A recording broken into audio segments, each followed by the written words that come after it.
In this lesson, we are going to configure a Momentary Button and IO field.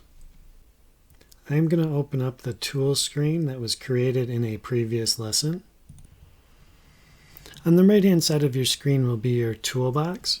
The toolbox is broken out into different areas, basic objects, elements, controls, etc. I am going to select a button object and just drag that out onto the screen. I can type in the text for the button because it's highlighted. So I'm just going to type in the text momentary because we're going to be creating a momentary button. When you do have an object selected and unified, there is going to be a Properties tab down below. And then the properties are quite extensive in WinCC Unified.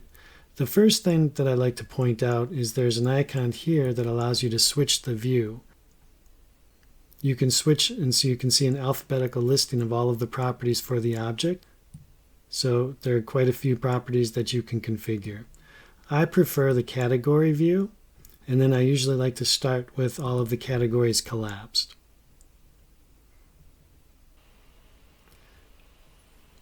So I'm going to select the general category, and this is where you can see the actual text that was entered in for the push button. I will expand out the appearance area, and when I expand out the appearance area, this is where I can set individual properties. So if I want to change the background color as an example, I can select the drop down here, and I will just pick a light yellow color. And so that will set the background color of my momentary push button. Next, I will select the Events tab. On the Events tab, there are different events that are available that you can configure. So I'm going to select the press event. So when the operator presses this push button, we can execute whatever system functions we like, or there's even the ability to enter in JavaScript by selecting this button. We will cover JavaScript in a future lesson. I'm going to select Add Function, and then I'm going to select the drop-down category. This is going to list out various categories of system functions that are available for you to select. So I'm going to scroll down, and I'm going to look for the tag category. The tag category is going to list out the different functions that are available that you can assign for manipulating tag values. Since we're going to be creating a momentary button, we are going to use the set bit in tag and reset bit in tag functions to create the momentary. There is no set bit while key pressed like you may have been used to in a standard comfort panel. So I'm going to select the set bit in tag function, and then anything that shows up in pink needs to be configured.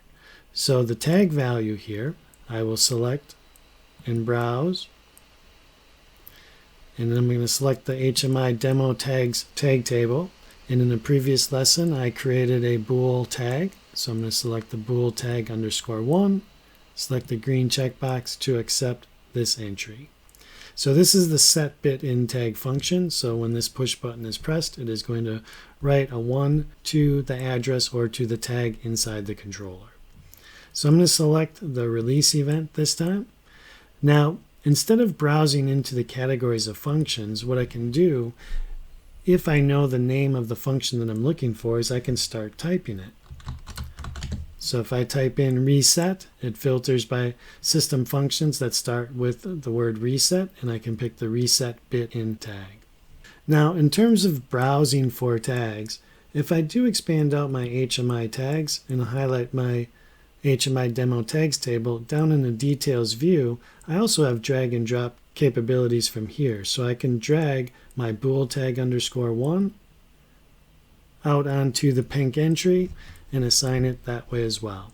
So now on the press event, I've got set bit in tag. On the release event, I have reset bit in tag. The next thing that I want to do is add in an IO field for displaying the status of our bool tag _1.